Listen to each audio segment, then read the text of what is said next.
the process. This is the process of how we finally devised the piece that we would use in the end for our assessment.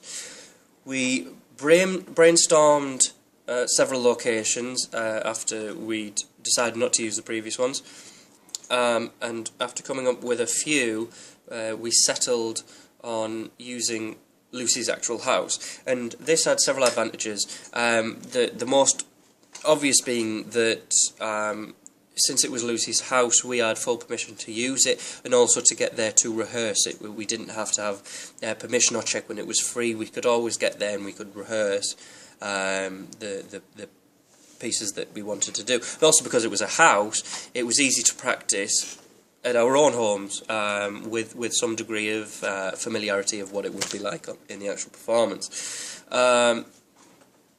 We decided to host the majority of the performance in the dining room, and this led us to the idea that we should base the story around a dinner party. And since we wanted it to be interactive, the audience or the guests would be guests at this dinner party, bringing them into it and providing a reason for them to be there. Because we didn't just want to do a play in an alternative space, we wanted to do an alternative performance that was relevant to the location. So since it's a house and since it's a dining room, we made it a dinner party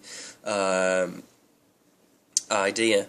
And then wanting to make it more interactive, we played around with ideas of stories, and we settled on a murder mystery idea. And being interactive, the audience we felt could have to solve the murder. So we played around with ideas, and we gave the audience a character, and they were a world-class detective. So this makes it different to normal performances because the audience has a character. They are part of the story and they interact with it, and events change bearing on how they react to the story. So then what we did, once we'd settled on this idea, we each came up with characters separately. So I went off and I came up with my character Dick Dwibble. Other people came up with their characters. We decided that I would be the murdered character, so we settled on it being my home in the story. I was hosting this event. So we each went off and came up with these characters, and then we all met up. We showed what we came up with, what our possible motivations could be, and our history and stuff. And then once we had all of the characters, we drafted them together and came up with a story, what each of these characters' relations were. We added things here, we altered bits just to make them relevant to each other. And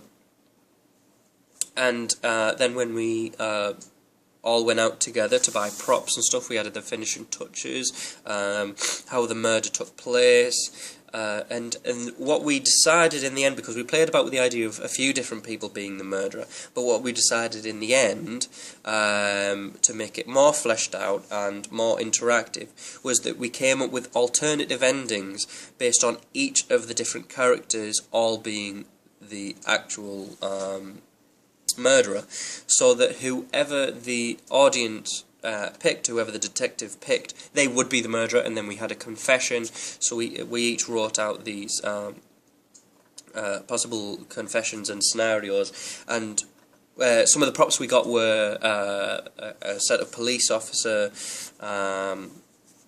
properties, so we had handcuffs and a gun and a badge and so on. So we dispersed them between the characters so that anyone could be picked, and then the other characters could arrest them, and they were undercover police officers. We also got some sweets and some coupons and things that we would use as a prize for the detective. Even though they would always win, they would always get it right. And that's how we finally came up with our piece and how we drafted it together.